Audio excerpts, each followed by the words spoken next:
Okay, we are live. Welcome, guys, and welcome to our audience. My name is John Graves. I'm the Director of Operations here at ArtistWorks in Napa, California. I want to welcome all you viewers to this month's ArtistWorks Google Hangout. This Hangout, we're going to be talking with Mr. Martin Taylor, our online fingerstyle guitar teacher here at ArtistWorks.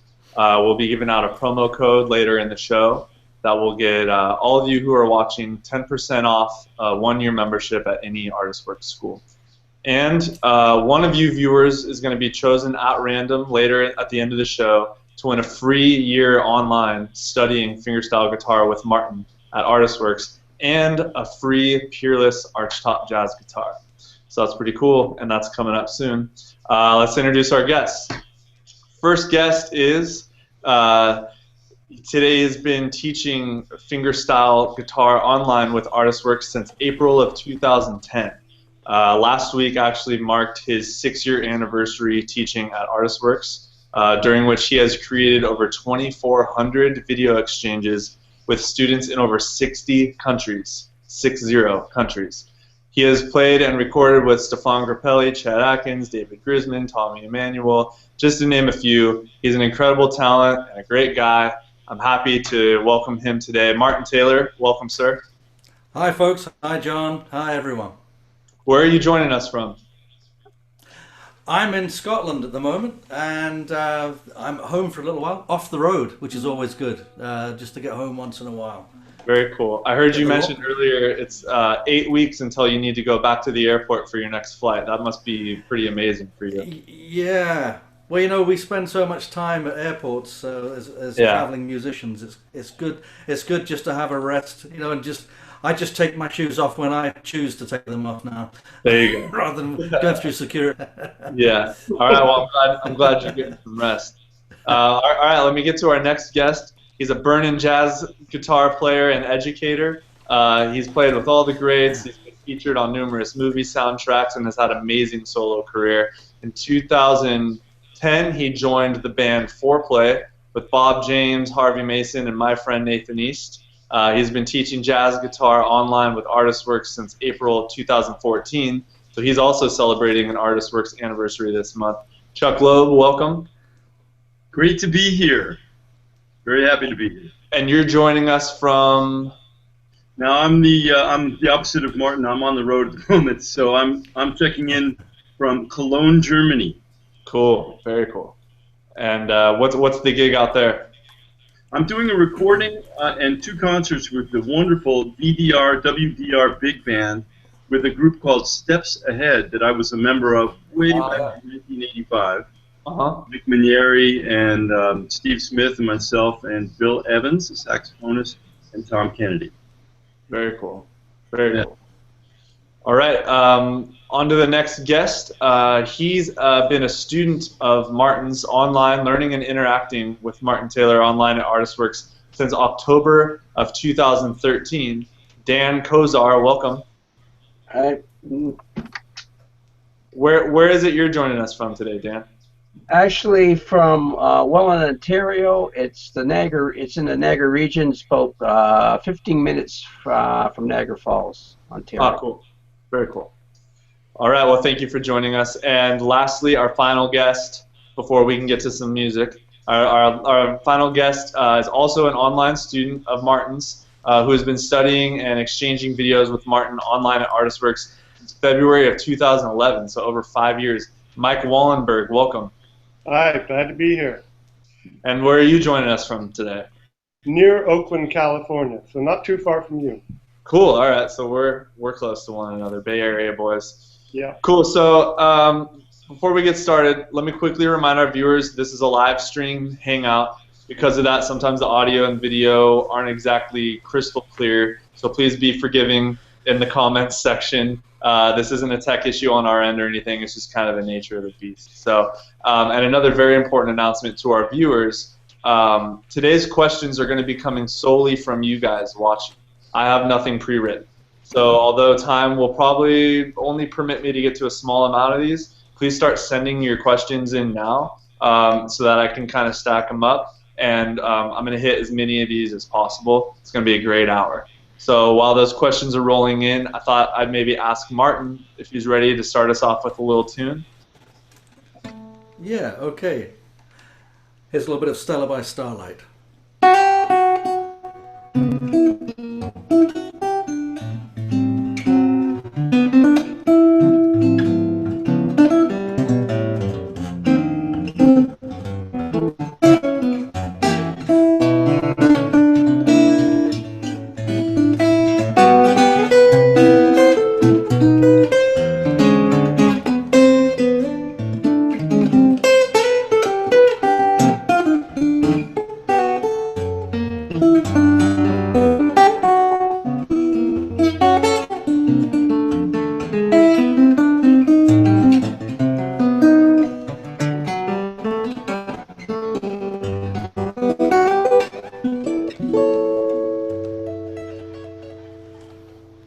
The Scottish cold has got to my fingers. That's beautiful. And you teach that online, correct? Absolutely, yeah. I've been playing the guitar since I was 4 or 5 years old, and then I got into really solo playing when I was about 19, and it really fascinated me from then. So that's been my main kind of goal in music, is developing a way of playing solo guitar and improvising on solo guitar, not just kind of playing arrangements, but having that kind of freedom. Sure. Very cool. So Mr. Chuck Loeb, I see you have a guitar in your hands as well. Maybe you can... I just happen to have one in my hand. Where did this thing come from? Well, if you want to start us off with something, I think that would be great, and then I can get into some viewer questions. Sure. Okay, so I'm going to play a little bit of a song called Stompin' at the Savoy.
Very cool. Very cool. Yeah, Hey, yeah, Chuck. That was Stompin' at the Savoy, and that's about a club in New Orleans, right? I think so, yeah. I don't know if it was in New Orleans or New York. I'm not sure. Oh, was it at New York? I don't know why New Orleans popped in my head, but I guess New York might make more sense. Written by the way. Written by Chick Webb. Cool. All right. Well, I have some questions here, so let's jump into them. Okay, so Matthew Wall, this is kind of a cool one to kind of get us all started. Matthew Wall asks, are there any particular musical skills that you are currently working on? What are you practicing? So Martin, maybe we can start with you.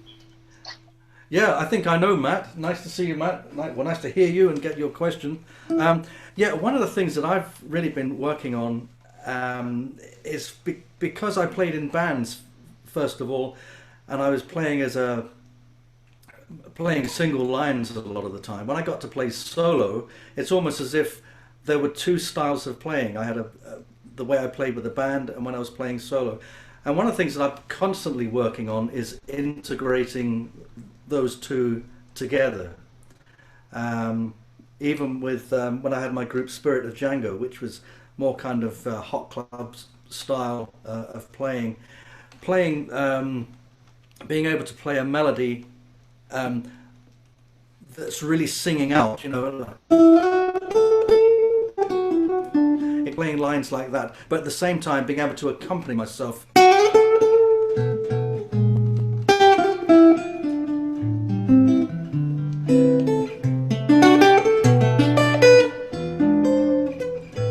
So to really get that melody singing out on the top. You know, I talk about this a lot of the time, and also just having that freedom of being able to go wherever I want to go, because I don't really play chord melody style guitar. This is more of polyphonic, so I have lots of lines going on, you know, having lines going along all the time, rather than just having the chord and sticking the melody note on the top. So for me, my constant workload, as it were, is being able to integrate that single line playing and improvisation into the solo context. It's a constant it's constant work that's going on for me. It never stops. I bet. What about you? Is there anything specific? Yeah, well, there's a couple of things. One thing that I'm doing now, because I'm doing this recording this week, I'm actually working quite a bit on the music that we're playing. So I do my normal warm up, and you know, I try to play through several songs and improvise and do my normal kind of hours worth of work. But then I have kind of a regimen of the actual songs I'm working on. One of the songs is quite up tempo, and we have to do like really fast minor blues. It's a challenge to play the melody and the chords that are written in between, that I'm matching some of the sections of the brass section. So it's given me something really cool to focus on and work on. And I always try to do that if I'm working on a particular project, a recording project, or a new gig coming up, and there's new music. I try to use that as motivation to work. And while I'm learning that piece of music, it's also helping me to expand my knowledge of the guitar. So it's a challenge, and I really like that. Oh, that's great. So Dan and Mike, is there anything that you guys are working on right now that maybe Martin's helping you out with through video exchange, or? Well, every tune that Martin presents is 5 years worth of study. So yeah, there's quite a bit to work on there. Yeah. Yeah. There's always enough. Specific tunes right now. Nobody said it's going to be easy, Mike. Yeah, I don't think any student of Martin has ever come back saying, "Okay, I got that one. Next," you know. Yeah. So Dan, what about you? Is there any specific kind of skills or songs that you're working on right now, focusing on in your playing? Going project, like everything I play, it's like ongoing, and I do submit it to Martin. Martin critiques it, and I you know, try to improve it. And Martin always gives me tips and suggestions. At the moment, I'm backing up vocalists, and Martin is always you know, giving me hints and coaching me through it. And because it's a different process, like, you know, working with a vocalist, it's, you know, takes you know, you got to be in that submissive role, and so that's where Martin is telling me more to go and just to, you know, be more submissive in my playing when backing up a vocalist. Well, I think what we worked on there as well, Dan, was there are times when it's just a matter of playing behind a singer and when you're accompanying, but also adding something to it too, and giving that kind of cushion for the singer. But also, you have those little spaces in between the singer's phrasing, where you can kind of bring the dynamic up a little, put a little fill in there. So it's not just a matter of just playing the chords behind somebody. That's right. And that's the thing that we've been working on, which you've been doing so well. It's sounding great, sounding really good. You know, with a player like Dan and Mike, of course, is when they play so good, and they've been playing for a long time, is what we work on are the details more than anything. It's just, it's like the little things that make all the difference. I think you've discovered that, Dan. Yes, I did. Yes. It's almost like it's like an artist. Like, you know, you can draw a picture, but then, you know, just putting the fine detail in it, like, you know, so that you can see that person's wrinkles in that portrait. Another example I use sometimes it's like when one of my students plays something for me, and everything's there, everything's absolutely right. I like to use quite a lot of analogies. It's like making a furniture, like a chest of drawers or something, you know, some kind of a piece of furniture where you've got all the measurements absolutely right. You've got it look at everything the way it should be. You've got it all put together beautifully, but it's not buffed and polished yet. So what we do a lot of the time is we just kind of give it that nice finish, that nice shine. That and it's funny. Those little things are tiny little details that maybe you can. I hear a lot of players that play and play great, and I just know they just need that little polish, that little finishing touch that will makes a big difference. Sure. Great. Okay. Well, let's get to a couple more of these here. So this one's a two-parter. A lot of these are about practicing and improvisation and stuff. So I think we can hit both of these in one. The first one is, so what are some of the most common? Oh no, wait. I'm sorry. Let's see here. I lost my spot. Okay. What are some exercises that you use to practice improvisation? And then a second part to that would be, when you improvise, if there are a lot of chords going on, do you change the scale constantly, or do you improvise according to the key that you're in? So Martin, you can go ahead and start us off on those. Well, hit on a good point there, because when we're improvising, this is something we're doing absolutely on the spot, on the spur of the moment. Obviously, a lot of work has got to go in ahead of time, knowing the chord structure and knowing what you can play on that chord structure. But we can overload our brains with too much information. And that's why on my course, what I do is I get everyone just to play very simply scales in intervals, using the 10th.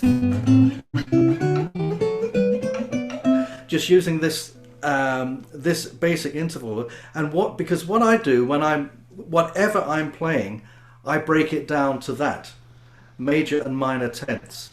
And so if I'm playing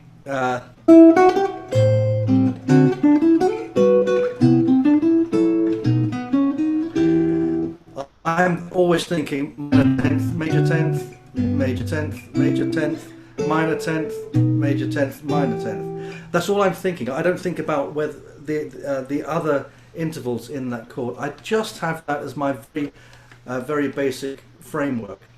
So I'm not overloading my head with all kinds of. I've got to put a flat 9 in there, or the +5, an augmented, or whatever. I just keep it very simple to that interval. I don't know whether Chuck does anything similar to that. It's just something that has always worked for me. Just seems to have developed over the years. Mm-hmm. Yeah, well, I think that everybody has a different way of approaching chord changes, because they're called changes, right? So it's a good question. Well, do you change the scale for each chord, or are you playing in a tonal center? And I'm not being facetious when I say the answer is yes. Because actually it's true. Because you have to, unless there's an overt modulation to another key, yes, you are playing in one single tonal center. However, within a certain key, you will go through some chords which need a different scale to delineate the harmonic change that takes place. So let me give you an example. So if I'm, let's take, for example, what key were you playing Autumn Leaves in there, Martin? I was playing an E minor, starting on A minor. So let's go through, so that's in E minor, basically, or the key of G, right, which is the relative major, right? Yeah. So it goes A minor 7, D7, G major 7, C7, right? So there, through all of that, you really can, in terms of a scale, you could really use for all of that, if you're playing a linear solo, just the G major scale, right? Yeah. All of those notes are in the G major scale, right? Hey, Chuck, turn your guitar up just a little bit. I think we could use a little more volume. Sorry about that. Okay. Cool, and then please continue. Yeah, so So you're now playing all the notes that are basically in a G major scale. But then when you get to the next part of the song, it goes to F sharp minor 7 flat 5 to B7 to E minor. Now in that chord symbol, in that chord sequence, a certain chord is outside of key of G, and that's B7. So when you get there, it actually does help to be thinking in a different scale. Even though it's very similar to G, you have to add the note E sharp, because that's the one note that's different from the rest of the thing. So here we are. Well, I added a chromatic note, sorry.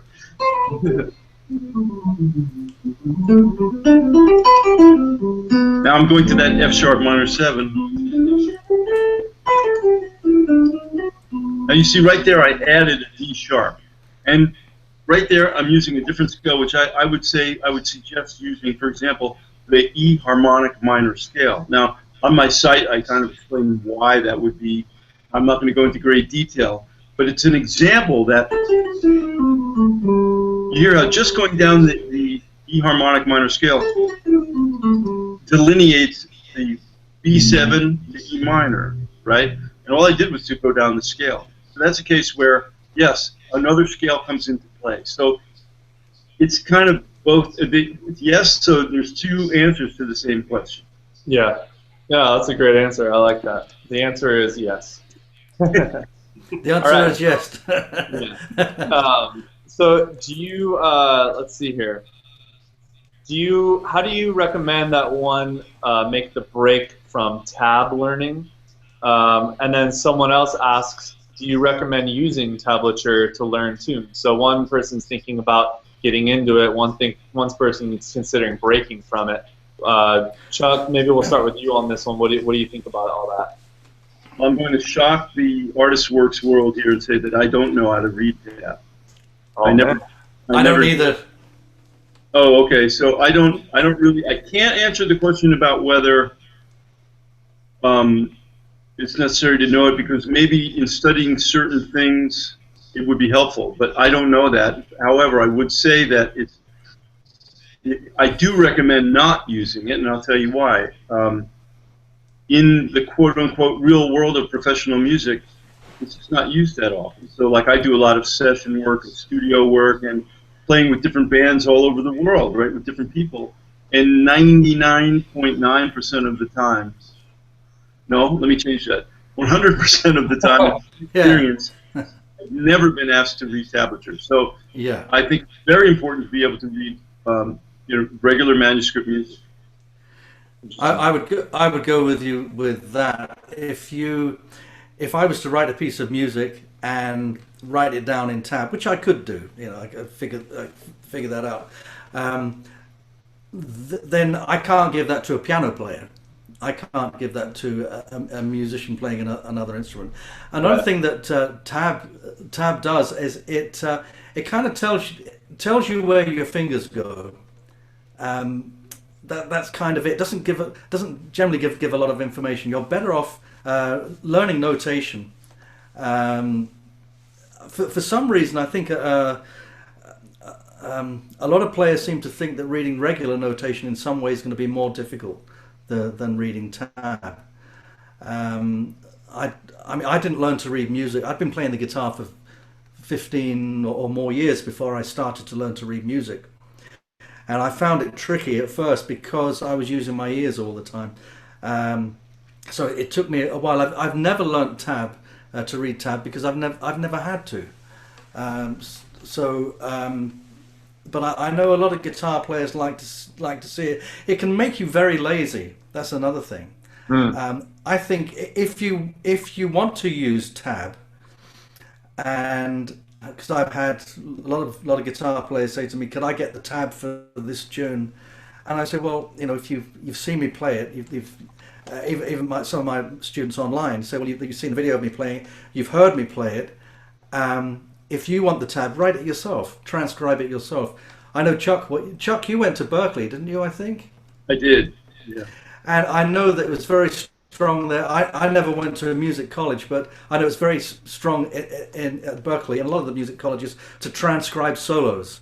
So I would encourage, if you do want to read tab, I would actually encourage you just to read regular notation. But rather than getting the music, try to transcribe solos if you can. Yeah. Because it will help. It will do everything. It will help your ear. You'll be able to hear things a lot better. It will develop that, and it will develop your writing, develop your reading as well. You'll develop all those muscles that you need to play music. Can I add one thing to that? Please. Yeah.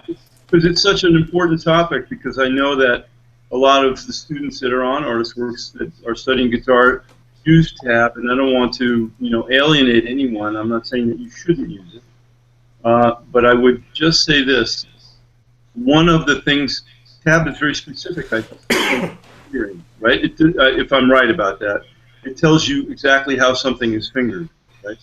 And yeah, what I suggest in my course is to learn how to play things, the same thing, in many different fingerings, many different ways, because I think it expands the knowledge of the guitar. And so tab kind of fights against that, because it's telling you a specific way to play something, and I think you should be learning to play things in as many ways as possible so that you have more vocabulary. Very cool. I agree with that. I always tell my students there's always more than one way to play something. Yeah. Usually I may choose where I'm going to play a particular note, which string I'm going to play a note on is usually, the reason is tone, usually. Because it will sound, a C on the B string will sound different from this C here to this C here. But if when you are reading tab, and with notation too,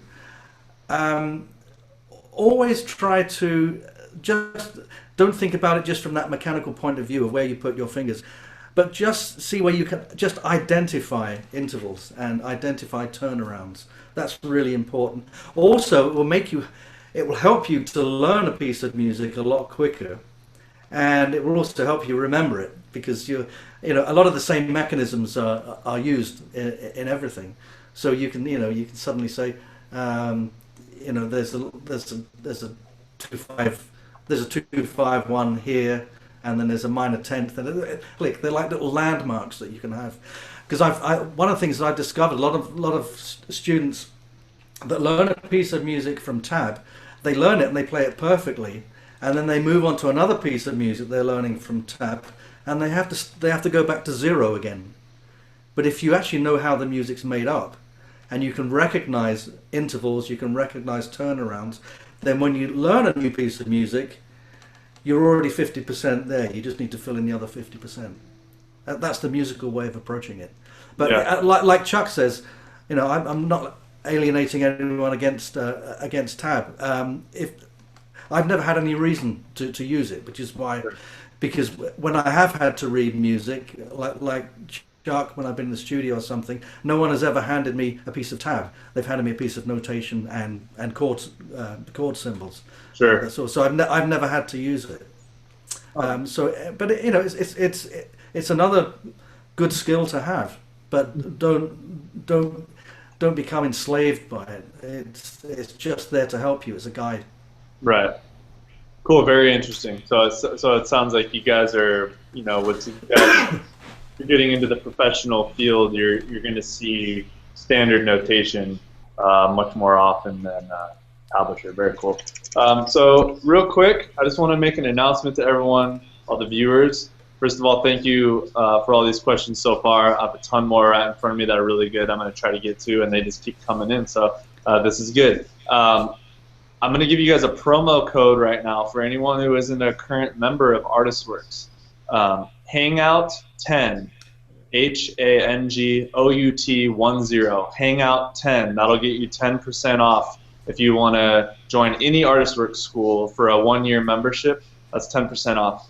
And so I'll read that off a couple more times before the end of the show here, but we're already halfway through, so I want to make sure to get that to you guys. So the next question that I have is from Eric Nordstrom, and I want to thank him for his questions because he's actually sent in a few that are really good. I hope I can get to at least one more of yours. But so he has a question, and it says, Chuck or Martin, do you have any advice about what someone should focus on if a guitarist has limited practice time, maybe job, kids, etc.?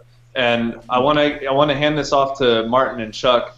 But first, not to for this to sound like a commercial, but first I want to say that I think for someone in this situation, ArtistWorks really is kind of the perfect solution to that, because you can study on your own time, even late at night. The lessons are always there. You can watch them over and over. You don't have to feel bad about asking your teacher to repeat themselves or anything.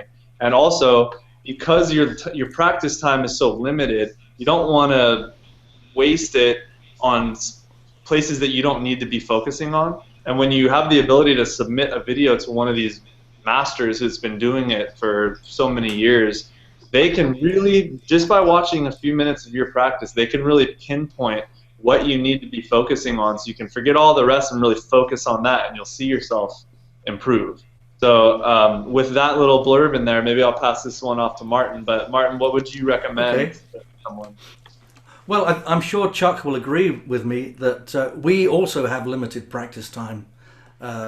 It's not like, even though this is what we do, Chuck is on the road at the moment. I'm at home for a little while, but it's not always possible for us to sit down and play the guitar. Something that I developed very early on, and it really happened when I was going to school, and I really didn't want to be there. I wanted to be at home playing the guitar.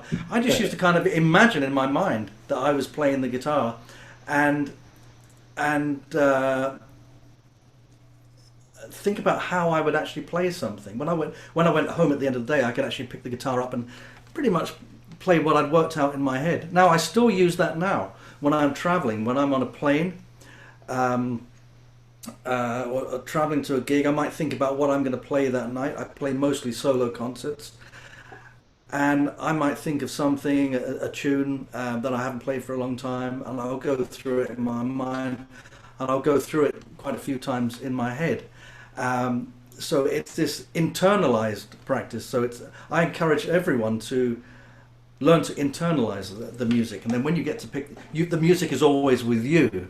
Then when you pick this up, then that makes it so that you can actually project what you're thinking. But one other thing about practicing is effective practicing, because I don't know about other instrumentalists, but certainly guitar players, and I am. If I pick up the guitar, it's not really practicing. I'm not actually working on anything in particular.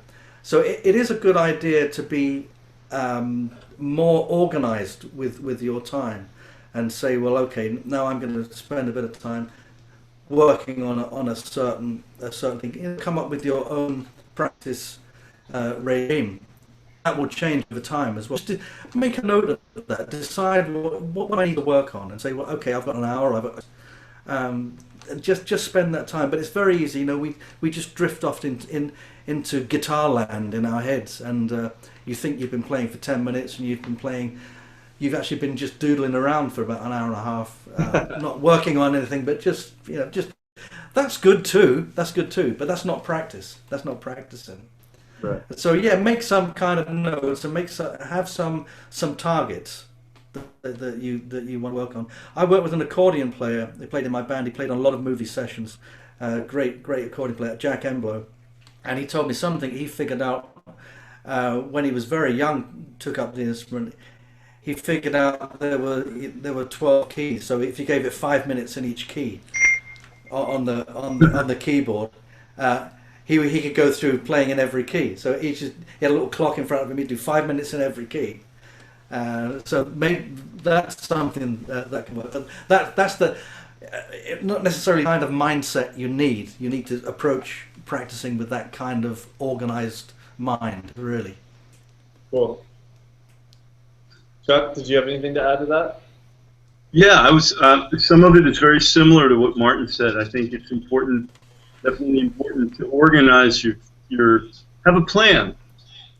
Have a plan. Like, okay, if I only have, let's say, an hour. I have my job and I have kids to take care of and I have to pay the bills tonight or whatever, and I have an hour. I have an hour and a half. It really is important to say, okay, well, within that time, I'm going to spend 15 or 20 minutes working on a little bit of chops, technique, trying to get myself warmed up and feeling good technically. Then I might say, okay, I'm going to work on a certain song that I'm trying to either do a fingerstyle arrangement of or an improvisation on, right? And then the rest of the time, I'm going to, let's say, work on a pattern or a certain scale that I found on ArtistWorks that's going to help me. And so then if you have it delineated, you can actually stick to your plan. You'll get a more effective workout, I think. That's very important. And then the other thing, this is going to sound funny, but one of the great things about guitar is if Martin plays a hollow body guitar, so it makes more sound than what I play. I play solid body guitar like probably about 75–80% of the time. I play jazz, but I play it on a solid body guitar. And one of the great things about that is it's quiet. I can practice. You know, I can be in a room with people. Like right now, I'm practicing, you know, moving my fingers around and hardly making any noise because I don't have the amplifier turned on. Right? When I turn it on, you hear it. But when it's off, I can be playing scales or arpeggios. So even this is something that is going to be a little controversial. But even if if you decided that you're going to also allow a certain amount of time, let's say, to watch a baseball game or a soccer game or watch the news, you can have your guitar in your hand and you can just play scales while you do that. I'm guilty of that. I do my warm up while I'm maybe watching what Donald Trump is saying today, so I can, you know, keep up with the news or watch a Yankee game. And it doesn't really bother anybody in the house when I'm doing that, you know, or if somebody else is watching the show with me. So you can actually be doing some mechanical exercise while you're doing something else. And the guitar is an interesting instrument. You can play it. If you play the trumpet, after a while, your lips are going to get tired. And in other instruments like that, guitar, the more you play it, the better you feel. Right, Martin? Would you agree with that? Yeah. Oh, yeah. Yeah. Exactly. Having the guitar in your hands a lot of times is a really good thing. And I would suggest have a plan, focus on your working objects, but at the same time, maybe if you're going to just noodle, you can noodle at times where you didn't think you had time. Yeah. Very cool. I'll add something to that, something that I did, because I also do that. I watch TV and play the guitar. And I actually learnt a lot from that, because you can, if you watch a TV program or maybe the commercials come on, and there's a little tune in a commercial. Oh yeah. A little catchy tune. Play it, copy it. That's very good training for your ear. You don't have to learn the whole thing. You know, we talk about ear training and transcribing. You don't have to do the whole thing. When I was a kid, I used to listen to Django Reinhardt. I just used to learn little phrases, and then incorporate them in what I was doing. So you can watch TV and suddenly a commercial will come on, and just even if there's one note played, see if you can find where that note is and see work out what key that's in, or there's a little phrase, play that. I mean, one of the first things that I learned to play was watching TV. Shall I show you what it is? You waiting for this? There you go. You got to be a certain age to remember that one. Yeah. I don't know why I knew it, but I know it. Hey, so we have a couple questions coming in for your students, actually, Martin. And actually, someone asked exactly what. Here, let me find it. Hi, Martin. Longtime fan of your music and Chuck's as well. I'm thinking about ArtistWorks. I love to learn fingerstyle guitar. Can you tell me what a VE or video exchange is exactly? That's from Dean in New Jersey, NJ. So since we have some people that are wanting to hear from the students, Dan and Mike. Mike, maybe we can start with you. You've been on the site for over 5 years now, so maybe you can kind of take this one and tell these people a little bit about what a video exchange is. On top of all the hundreds of lessons for you to learn from in the community, can you tell a little bit about what a video exchange is and how that works? Yeah, sure. I think that the exchange is one of the key things about ArtistWorks and about the whole format that makes it so fantastic. and it can be daunting at first because you feel like, oh, I don't want to, I don't want to send in a video that everybody else is able to watch as well. So I know a lot of people are reticent about sending things in, but it's a really fantastic way to learn. And there's so many things about it that are good. One is that you take a piece of music that you're working on, and you're not trying to get it up to a level that's perfect before you submit it, because it is all about learning. But you do get it up to a certain point, so it forces you to work on a piece of music and really focus your energy in a way that's very directed towards a certain goal. Sure. The other great thing about the exchanges is that I've learned so much from watching other students exchange things that Martin has said that I wouldn't, or answers to questions that I hadn't even hadn't ever thought of. Right.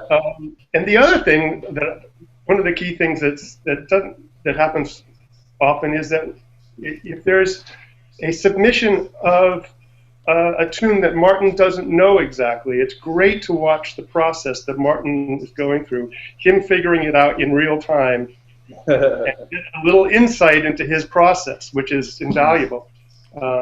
And so I really get a lot out of that. I find that's fantastic. And then also, like Martin was saying, is that you may have all the parts going on, you may have worked out this thing, but he really is able to say, well, now you just need to work on polishing this or polishing that. And it's hard when you're working on something to be able to step back and really view what you're doing with any objectivity. And he's coming in and offering this amazing point of view. So it really is, it's helpful. And it's as all these arrangements, you can spend hours working on what is basically going to add up to about like 2 or 3 minutes of actual music. Yeah. And so he helps you take it to the next level and expand on those. Very cool. Very cool. Yeah. So basically, I mean, the concept is that at any point, I mean, there's just hundreds of lessons from very beginner stuff all the way through very advanced playing. And at any point, as a student is working their way through it, they can record themselves playing whatever technique or tune they're working on and submit it to Martin and or Chuck, and those all land in a queue for him, and they watch them and they take notes, and then they reply with a personal video of their own. And then once that reply is uploaded, the two videos, the student video and the response from the teacher, are paired together, not just for the student to learn from, but for all the other students to learn from as well. And as I mentioned earlier, Martin's now done over 2,400 of these with students in over 60 countries since launching 6 years ago. So that's pretty cool. I mean, if you're sitting there watching a lesson, all the video exchanges related to that lesson are just right there for you to watch and learn from before you send in your own. So anyhow. I always say to my students to look upon the video exchanges as our laboratory. It's where we're doing all our experiments, we're working everything out. So it doesn't need to be a performance piece, performance perfect. Just play it where you are at the moment, and then that's where we're going to be. That's how we're going to work on the whole thing. So don't worry about it being a perfect performance. Right. Just show me. I just say, just show me where you are at the moment, and then we'll start working at it from there. So yeah, as Mike said, I know some students are a little shy about sharing their playing with others, but it's actually really good if a student just plays part of a piece and say, well, this is all I've worked out so far. How am I doing?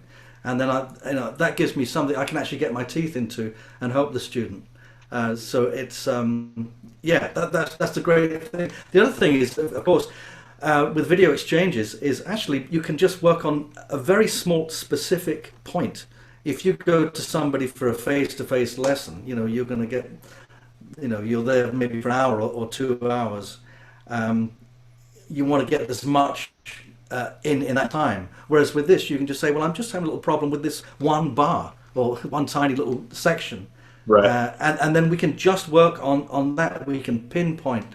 That's what it does. We can really kind of just pinpoint one little part to work on, and I can give a video response to that, and then the student can get that. And I always give examples as well wherever I can. And the student go away and work on that. Yeah, well, that's an important point about the whole being shy. I mean, we have a couple of questions that are coming in that are relating to that. One person, looks like his name's Bill Keller, he said, did either of you students feel intimidated or anxious about your first video exchange? So let's touch on that, but then building off of that, there's a question here. Hi, Martin and Chuck, what advice can you give to someone to overcome the tension when playing in public, especially when playing solo? And I think that applies here as well. So maybe Dan, we can start with you. Did you feel any kind of nervousness or anxiety when sending in your first video exchange? Probably the first one. I wasn't sure what to do, and so I just had a piece that I recorded and previously, and I submitted it to Martin, and Martin did a critique on it. And but what I find when I do the video exchanges, it actually helps my playing live, because I'm recording myself, and I'm seeing myself visually, and when I first submitted video exchange, did these video exchanges with Martin, it looked like I was in deep pain, and sometimes remember that, Martin, like, you know, and but then I learned to relax, because I say, geez, this like, am I always like you know, look like I'm in pain when I'm playing? And then, but by just videotaping yourself, your practice, it's almost like it's a live performance, and so you learn to relax, and you can transfer that even when you're playing live, like, you know, to a live audience. Yeah, it's actually really good to get into that habit of recording yourself or filming yourself, because something that we're very often we're not aware of, but we're playing and we're concentrating so hard on playing without listening to ourselves. Yes. We don't actually know what we sound like. That can be also. I've spoken with you about this as well, Dan, about playing with a metronome sometimes. And you've submitted videos with that, but that only works really if you record yourself playing to the metronome, and then you play it back, and then you can hear whether you've been playing in time. That's so right. Getting into this habit of actually listening to yourself. So what happens a lot of the time is the students submitting videos who haven't yet got into the habit of listening to themselves while they're playing, can submit videos to me. I'll be their ears for this, but then also encourage them to start listening. It just sounds something that you think, well, you know, what do you mean I'm not listening to myself? Well, you think you're playing in one way, and then if you record yourself, you listen to it. Wow, did I sound like that? It's like when we speak and we hear our voice back. You go, is that me speaking? You know, because you don't actually listen to yourself. Your voice. Hopefully, you pay attention to what you're saying. But it's the same kind of thing, that we don't actually listen to what we're doing, because we're just kind of getting our head down and just all we're interested in is playing the right notes and getting our fingers in the right place at the right time. Yeah, so getting back to Alessandro's question then. Maybe Chuck, you can touch on this. So just general advice then that you would give to overcome the tension of playing in public, especially when playing solo. Yeah, it's a big deal.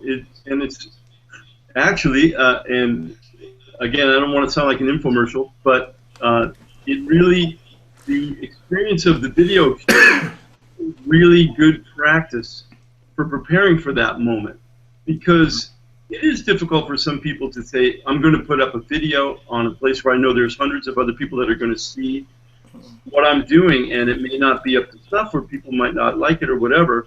But when you can go over that barrier and do it, you kind of break through some of that nervousness. And first of all, you get a chance to exchange ideas with Martin or myself or the other teachers on ArtistWorks, and we can put you at ease, right? We can say, well, hey, you know, Alessandro or whoever it is, it sounds really great what you're doing. We can make some suggestions. We can, and you see, oh, well, that didn't hurt as much as I thought it would. And so you get over a little bit of that fear. And once you do that, actually, it's kind of habit forming. I know that I see that students that put that first effort into making a video then become repeat offenders. They put in more videos. Once you've done it, you really get into doing it and doing more. Say, you know, the drug dealer says the first one's free. You know, but they, you know, that when you've done that, and as Martin said, just recording yourself and playing it back, even if you don't put it up on ArtistWorks, but just doing that, just watching yourself play, can help to get you more used to performing. Now, when you're actually out on stage, I know that there's definitely moments. I've been playing the guitar for so many years now, you know, like 50 years or almost.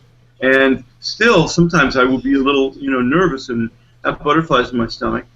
And what I try to do, and it's easier said than done sometimes, I know that, but I try as hard as I possibly can to focus on the actual thing, you know, the actual thing that I'm trying to do. Try to put everything else out of my mind. Forget that I may be playing in front of people that I want to, you know, have enjoy what I do or be impressed with what I do. Instead, really focus on what I'm working on music, keeping your eye on the prize, and the prize is playing well, playing stuff that you really want to play, and try to create a little buffer for yourself and say, I'm just going to focus on what I'm working on. And then if you get a response from the people listening to you, it's a reinforcement.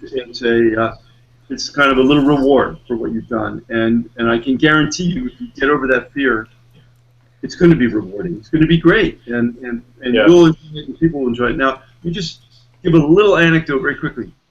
Last week, I played a concert in Long Island, and it was at a beautiful theater in Long Island, and I played with a band with Eric Marienthal, another ArtistWorks teacher, and myself, and we had our band, and before us was another band.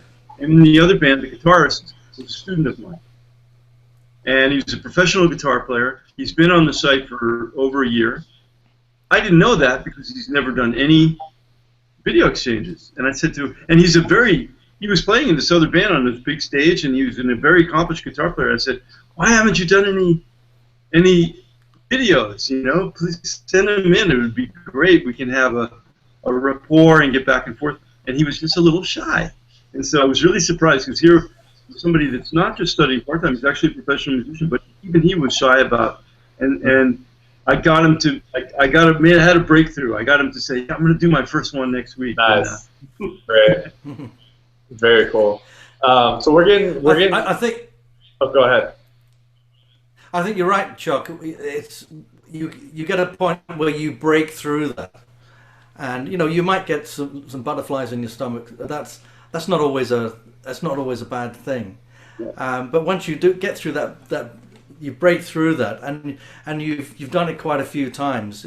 The thing that I learned a number of years ago was, I thought, well, you know, wait a minute, I've done this so many times in the past. Why can't I do the same tonight? You know, there's no reason why I can't do the same. I've done this before. It's not like I'm suddenly being asked to walk on a tightrope in a circus or something. I'm doing what I know. So you start to build up a confidence from that. You know, you've done it before, but you know, I don't get nervous when I play, but I do have a little feel a bit hesitant sometimes, and just think, you know, because you want to do a good job, but it's not really a nervous thing. The rest of life makes me nervous, not playing the guitar. Everything else terrifies the life out of me. That would be a great quote. That's a great quote. So we have a lot of questions coming in about the site now, but we're getting towards the end. So let's just quickly touch on this. Dennis Lovingood asked, is there anything in the course for beginners, such as learning scales? So I can start by saying, yes, all ArtistWorks curricula start from the very, very basic plots of playing and take you step by step without any gaps in the knowledge all the way through virtuoso level playing. But maybe Martin and Chuck, you can specifically and quickly just give some specifics about what your curriculum offers to new beginner players. Maybe Chuck would like to start this. Sure. Yeah, I'll jump in first. First, John and David Butler, the founder of ArtistWorks, who's a guitarist, were very helpful to me when I was doing my curriculum, and they made sure, especially sure, that I did start with the building blocks, the fundamentals, and that is very, very, very important. And I'm really glad I did. And I would suggest to anyone the person that asked that question and anyone else listening, no matter what level you're at, I suggest to all the students when they come on, and I have some really accomplished players, to go back and also study the earlier part of the curriculum, the more basic part of the curriculum, just so that we're speaking the same language and have the same vocabulary. So when I talk about a topic later on and I refer back to something that's a building block or a basic element, you know what I mean. And I think that I've seen the players that are more advanced acknowledge that that's a good thing to do. Yeah, I've had the same thing with advanced players who I've said, please go back to the very, very beginning. And even though, these are things I'm sure you will have covered before, but then they've come back to me and they said, well, actually, some players have come back and say, well, actually, I never did that. And it's given me another outlook on that, because I kind of started a little bit further along the way from that. I think maybe, Mike is such a good example of a fantastic player and a really advanced player. But I think even Mike, the very beginning lessons. Yeah. Yeah, the whole tenths thing was really great, because I thought, oh, I know that, and then just what you said is like, oh, but not on these strings. So it was very good. It's absolutely yeah. Very cool. Okay, so we have time for maybe one more quick question. But first I wanted to remind everybody, the promo code is Hangout10 for Google Hangout. Hangout10, that'll give you 10% off a 1-year membership at any ArtistWorks school. So if you're asking these questions and curious about the video exchange and stuff, I would highly suggest that you go to our page, artistworks.com, and check it out. There's lots of great information there, some free content that you can watch and kind of get a feel for our teachers' personalities and whatnot. Lots of really amazing stuff there. Let's squeeze one more quick one in, because I have a couple more things I want to get to. Let's see. I had a good one picked out. Okay, well, so do you recommend one type of guitar over another to learn or play fingerstyle jazz? Not really. I don't think there's a particular guitar. I play an archtop jazz guitar because I've played one for years and years, and I particularly like the tone of an archtop. I like the way the way the notes decay, where you haven't got huge sustain, but at the same time you have it's a kind of a woody sound as well, so it's a kind of a semi-acoustic sound. So this is the instrument that I play because it just kind of suits me, really. One thing I would say if you're playing fingerstyle, though, is that even though this is a jazz guitar, which would normally be played with a pick, because I play fingerstyle, the neck is just a little wider, and the strings are a little wider apart for playing fingerstyle.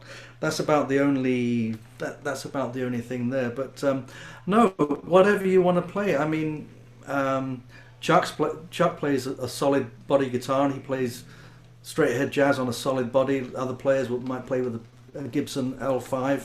I think the choice is yours, is what you feel comfortable with and the sound you like. Obviously, I know a lot of fingerstyle players that like the sound of a nylon string. So it's really up to you. There's no rule with that. Whatever you feel comfortable with. What would you do, Chuck? I mean, you've chosen to play. I have seen you play like a 335 many years ago. I think it was something like that. Yeah, I do play semi-hollow and even hollow body full sound guitars as well. But this is, like you said, I'm comfortable on this. So whatever you're comfortable on, whatever floats your boat, I think, and whatever helps you achieve creativity. Yeah, cool. Absolutely. Okay, well, speaking of guitars, we have one to give away, as well as a free year studying online at ArtistWorks with Martin Taylor. So I'm happy to announce, I hope you're watching and listening, Rob Curtis. Wait a minute, Chuck. Wait a minute. Oh, okay. I was going to do this first. Oh, the guitar roll. There you go. Okay, there you now go. say it. Rob Curtis. You won a free 1-year membership online at ArtistWorks with Martin Taylor and a Peerless archtop guitar. Big thank you to Peerless, by the way, for donating that for this. Yeah, thank you, Peerless. Very cool people over there. Great to work with. So I'm going to ask that Martin, if you are prepared and willing, maybe to close us out, play one more tune, and then we'll kind of say our goodbyes. How's that sound? Okay, I can do that.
Hey! Very That's great. the one. Yeah. Well, we had a couple people asking about Prince today, and I didn't know if either of you knew any Prince tunes, but lots of requests out there. Obviously, that's Oh, was there? Yeah. a very sad thing. So Purple Rain, everybody knows Purple Rain. there you go. Okay. Well, thank you to our guests. Thank you, Dan. Thank you, Mike. Very cool of you guys to show up. Chuck Loeb, Martin Taylor, always a pleasure. So much great knowledge being shared and always fun talking about music and guitars, and this is what we love, right? So, Chuck, thank you so much for joining us all the way from Germany while you're on tour. Martin, thank you for joining us from Scotland. And all the viewers watching from their homes and from their computers, thank you so much for joining. It's been a blast. Couple last-second reminders. So, Hangout 10. Hangout 10, Hangout 10. That'll get you 10% off 1 year at any ArtistWorks school. Go check it out. And Rob Curtis, big congratulations. You're gonna be Rob. Hey. All right, guys. See you soon, Rob. It's been a blast. We'll be doing another one of these next month, and hopefully we'll see you guys then. Have a great day.